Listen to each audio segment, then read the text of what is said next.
I'm Kronicz from the most extreme wrestling, and this is your Smackdown review for February 21st, 2012. This is a live Smackdown right here on Tuesday. It's a super Smackdown, as we're told. And oh my gosh, I had the Elimination Chamber, Monday Night Raw, and now Smackdown. That is a whole lot of wrestling hours, all in one single block. So, first of all, we are asked to welcome the World Heavyweight Champion Daniel Bryan with AJ, as the crowd does not welcome them because they are bad guys and they boo them. Daniel Bryan gets on the microphone, says he was the Money in the Bank holder, he's had the Money in the Bank, and he said that he was going to go to WrestleMania with that and go into the main event, and he's been saying that all along and everything. And I have to call him out, because no, Daniel Bryan, that is not what you said. You said you were going to cash in the Money in the Bank at WrestleMania. But you cashed it in early. You lied. You lied to my face. And, Kitty, seriously?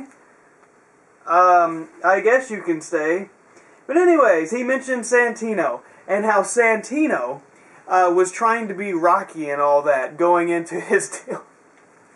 But he said, you know, he goes on, and of course CM Punk chants start coming because tonight it's going to be CM Punk versus Santino, or CM Punk versus Daniel Bryan, World Heavyweight Champion versus WWE Champion. That's serious stuff, no laughing. And all that jazz. He says he's going to beat Sheamus at WrestleMania, and yeah. So, The Miz comes out. Okay, so The Miz comes out, and he says, you know what, Daniel Bryan, I was your mentor. And of course, Daniel Bryan, you know, he's kind of siding with The Miz because they're both bad guys and everything, right? And I completely forgot about this whole mentor thing, the NXT or whatever it was. I don't even remember that, to be honest. He says, I molded you to become champion, you know, in the future. And he's going, you know, he's trying to be a bad guy and incite a reaction in the crowd. And I love my boy The Miz, but you know what? The crowd did not care. The crowd did not react. The crowd was almost 100% silence. This is something they could have fixed on Smackdown if it was taped. But it was not taped. This was as live can be. And the crowd just didn't really do anything. He also says, you know, they trained him, and he got all those skills, all those wrestling skills from The Miz. So a huge slap in the face, big diss to all those Ring of Honor fans who know that his skills were developed in Ring of Honor and not by The Miz. I'm sure that those Ring of Honor fans are quite mad. Of course, Sheamus comes down to the ring. He says, you know, he's going to beat his arse. And he says, you know, all his little catchphrases. The Miz tries to interrupt. And Sheamus pretty much gives him the, you're a little kid, shut up while the big boys are talking type of thing. Daniel Bryan, since Sheamus is, what's the word? He is not paying attention. What's wrong with my mind tonight? And anyways, he's got the distraction going, and they start fighting, and then the heels run off. But we go to a commercial break, we come back from a commercial break, and all of a sudden it's Sheamus versus The Miz in progress. So apparently that match is taking place right now. They didn't want to waste any time, but apparently Teddy Long set that up or something. It all happened during the break. We didn't get to see it. So, as the match goes on, I was actually kind of surprised. It was a hard-fought match and a clean finish for Sheamus. Sheamus gets the win and beats The Miz. The Miz did not get destroyed. He did not get buried. And Sheamus actually took him quite a while to beat him. And, you know, it wasn't no sneakiness. It was clean, like I said. So, kind of a surprise there, but it's nice. They don't need to put The Miz down anymore, because they put him down anymore, he's going to be mid-card level, maybe even lower than that. The guy's not been doing too well. I mean, I think he's been doing okay. Of course, he slipped up here and there with some botches. But, I mean, it doesn't look like he's going to have a very high-profile match at WrestleMania, if you know what I'm saying. Last year, he was in the main event. He ain't going to be nowhere near that this year. That's my point. Now let's, oh my gosh, it's Oksana and Teddy Long are backstage. I thought they would have, like, sent Oksana to developmental to hone her wrestling skills, kind of like they did to Brodus Clay, because he was not ready to be in the ring. But apparently Oksana was, because on Monday Night Raw, she totally sucked it up with that elbow drop. And I mean her entire presence out there. But anyways, she's with Teddy Long doing that whole shtick that they do. And you got the mood lighting, but it's all ruined by laryngitis as he comes in there. Johnny Ace is like, you know what? They exchange lame jokes. I'm not even going to tell you the jokes because they were just lame. It was forgetful segments. I want to forget it. I don't even want to think about it. I don't want to relive it. And I hope you're okay with that because I hated it. Alright, now we got the excuse me as Vicky Guerrero's coming down. She's going to introduce the tag team of Dolph Ziggler and Jack Swagger. Yes, they are now officially, I guess, whatever, a tag team to face Kofi Kingston and R-Truth. Well, if Kofi Kingston and R-Truth are going to randomly be a tag team, then hey, why not have Dolph Ziggler and Jack Swagger as a tag team? Okay, I know that they've been together. I know that they're a faction, not exactly a tag team. A viable tag team, which the announcers put over as these guys could go against Epico and Primo because Epico and Primo, as we're told, are intently watching this match on the backstage monitors. So, okay, whatever. Dolph Ziggler is not wearing his little pink, little Superman, I got it stuck in my tights like I just came out of the bathroom and I got toilet paper sticking out of the back of my pants. He's not wearing it during the match, which I thumbs up. I don't care if he wears it to the ring, but please don't wear that during a match. That looks so ridiculous on Raw. But anyways, whatever.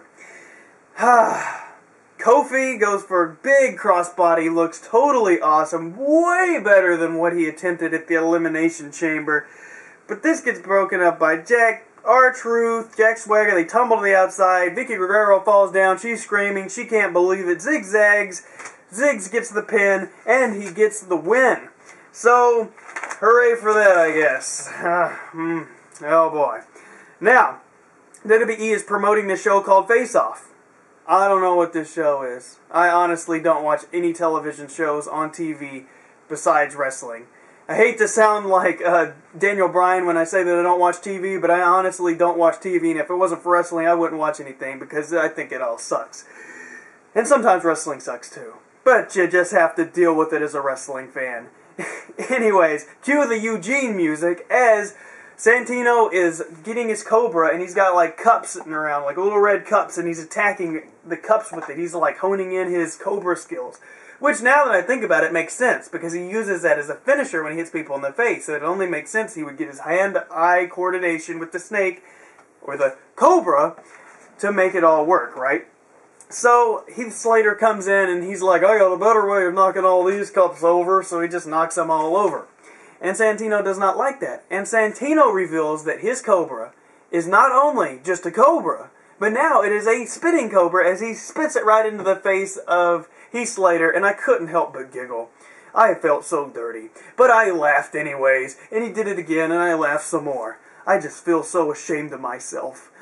Okay, now, Khali has a match with Drew McIntyre, and Khali squashes Drew McIntyre in about 1 or 2 moves. Sorry, Drew McIntyre. Looks like you're gonna lose again. I can't believe you just got beat by Khali.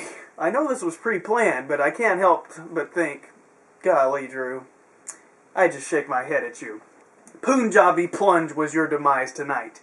Anyways, the Big Show's getting interviewed. He's talking about Henry's probably got him on you-know-what list. And I'm sure that Henry and Martin, they both have each other on the you-know-what list. So, whatever. So they're going to go out and have a match right now. It's going to be Henry and the Big Show. Henry's putting the beat down.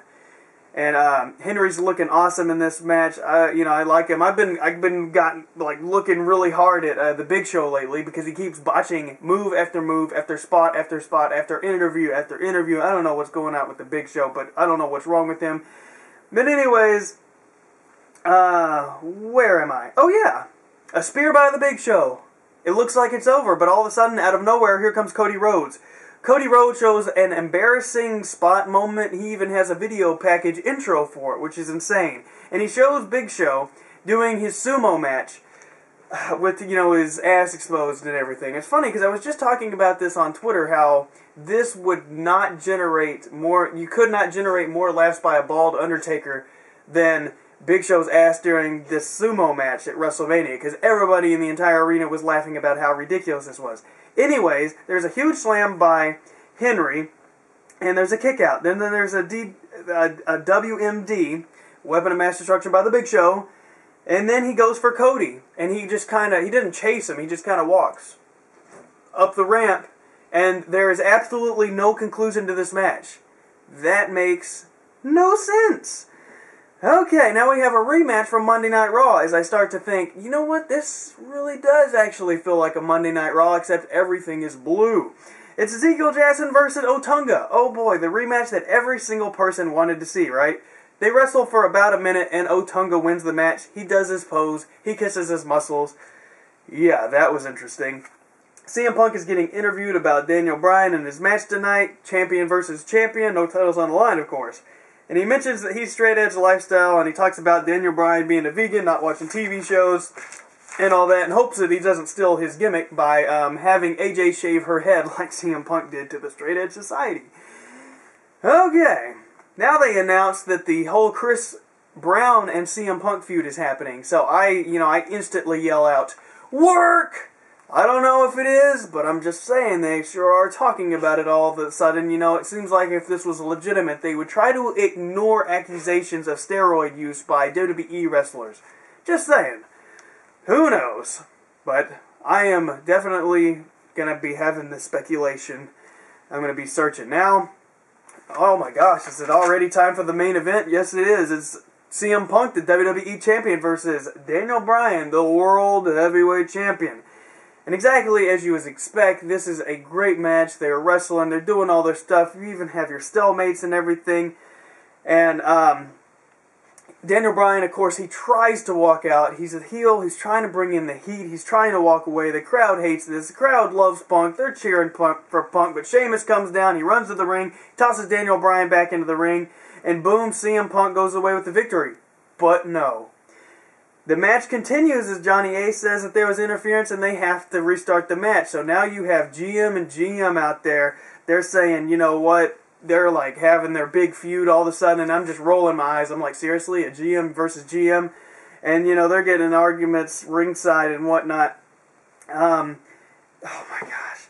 And then, there's a pinfall. I didn't see it because I was watching Sky Sports 1, and they showed a commercial during this spot while the match was actually going on. This didn't happen in the States. It only happened on this channel, which completely sucks. I didn't get to see it. Apparently, there was a pinfall that I didn't get to see, but Punk's feet were on the ropes. So, of course, Teddy Long restarts the match. I didn't see it, but apparently it happened, and they were talking about it. So, as Punk is fighting back, he's trying to go for his his new patented elbow drop or whatever. Doesn't happen. Daniel Bryan knocks him off. He tries to go for the elbow drop again. Now he gets knocked off again. As they fight, finally Daniel Bryan gets up there, does the job. He gets the superplexes him on this Super Smackdown, suplexes him down to the mat, and it looks like he's going to go for the pin, but no. CM Punk uses his legs to lock the legs of Daniel Bryan, and that gets a pin. And then they instantly show the ref being really confused as he counts the 1, 2, 3. Who really had their shoulders on the mat? We don't know. And now the GMs start arguing and arguing and arguing. And I have to ask this. Teddy Long, the SmackDown general manager, should know better than anyone who won this match. He used to be a referee. He knows all about referee stuff. He's probably the most senior ref guy there now. You know what I'm saying? And he was even tag partners with The Rock. The guy even has in-ring experience. You know what I'm saying? So, as the confusion continues, we find out nothing. SmackDown has absolutely no overrun because it never does. And, I don't think that had anything to do with it. I think that the point was you could not have a winner in champion versus champion because you can't make either guy look weak. They have to both look strong and both look like that they're equally awesome and equally good in the ring. So, I guess that's the way they have to do it so they don't squash either guy, and that's the way SmackDown goes off the air. So at least I can say that I didn't see Natalya fart one time.